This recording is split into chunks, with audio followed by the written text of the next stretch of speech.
I've suffered with hundreds of ectopic heartbeats, extra ventricular beats, for many years, and they are driving me crazy and affecting my life. 6 years ago, I became vegetarian, started following yourself and Don Tolman. Please help me with any advice so I can eradicate this condition.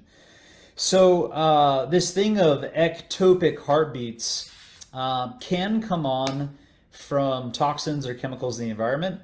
It can happen from stimulants, like if you're drinking caffeinated tea or coffee, or anything with heavy metals. A lot of times, certain kinds of heavy metal toxins can cause irregular heartbeat, can cause little ticks and different things within the nervous system as well. So there'd have to be a period of time where you go completely without those things and go into a situation where you're healing. Sounds like you're already eating vegetarian. Hopefully it's healthy vegetarian. I would imagine so. And one thing we need to be aware of is that our heartbeat is in alignment with our breath.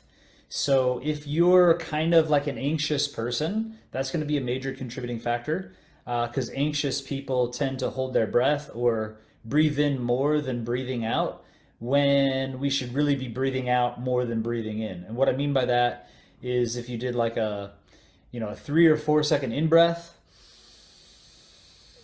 and like a 6 to 8 second out breath,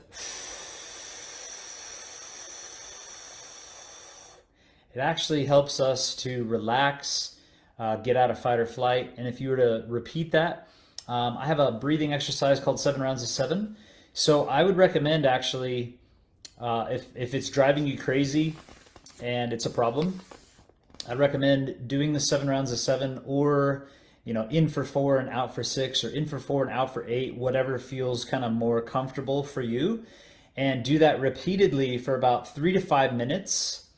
Okay, the 7 rounds of 7 lasts for about 3.5 minutes, and I'd be doing that morning, noon, and night at bare minimum. When you wake up in the morning, go through the breathing exercise, because that's going to set your pulse. Your pulse rate and your heartbeat are based on your breathing patterns. So cutting out any toxins that could be causing the problem, bringing breathing exercises into your life so that it calms your nervous system, takes you out of fight or flight, and also regulates your heartbeat. And if you're saying this has been pretty crazy, just so everybody knows, ectopic heartbeats are also not like a major health concern. They're just considered something that kind of happens. Usually it's just an occasional thing, but if it happens quite often, I would actually recommend doing a full kind of reset where you do like a 10-day fast. And I don't know a whole lot about you, so if you're deficient, that could be a problem. If you're like really emaciated, skinny, that could be a problem. But I do recommend, in general, like doing a bit of a colon cleanse and maybe a 10 to 20 day fast. And it could be like 20 days juices, or 10 days water, 10 days juice. So I'd really need to know more about you and maybe even see a blood test, and I could give you better health advice as far as what kind of fast or how long to fast for. We have amazing coaches that you could reach out to, and that's kind of their expertise, is looking at your bloods, asking the right questions, and being able to find out kind of like what kind of fast is going to be best for you. And it's something where you could go to one of the hubs and actually fully be supported through maybe 1 or 2 weeks, and that would be profound. I think one of the coaches is recommending Simply Raw. Could be for something else, diabetes looks like. But yeah, so breath work and 7 rounds of 7, removing caffeine and certain things for a period of time, maybe 30 to 60 days, like removing caffeine, removing anything that could have artificial colors, sweeteners, that sort of thing. Incorporating some breathing exercises, eating a lot more fresh, raw foods, hydrating, getting out in the sun as well. Those are the basic things I'd recommend. And if you're not having success with the basics, then you need to do like a full reset. And our endocrine system resets in about 10 days of a water fast. And you get stem cells and you get all these things that are happening.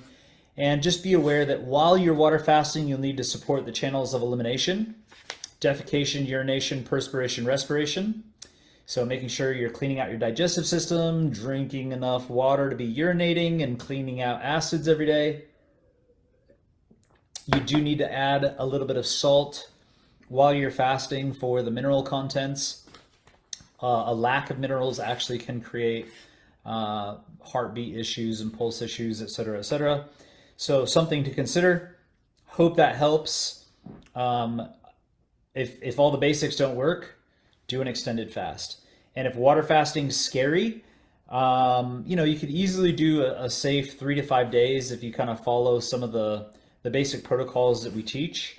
But you should probably reach out to a coach if you're going to do an extended fast beyond like 5 days, to be really supported through the process. Doing the breathing exercises, making sure you're doing all the basic protocols. There are quite a few things we should do to radically support the healing process while we're fasting.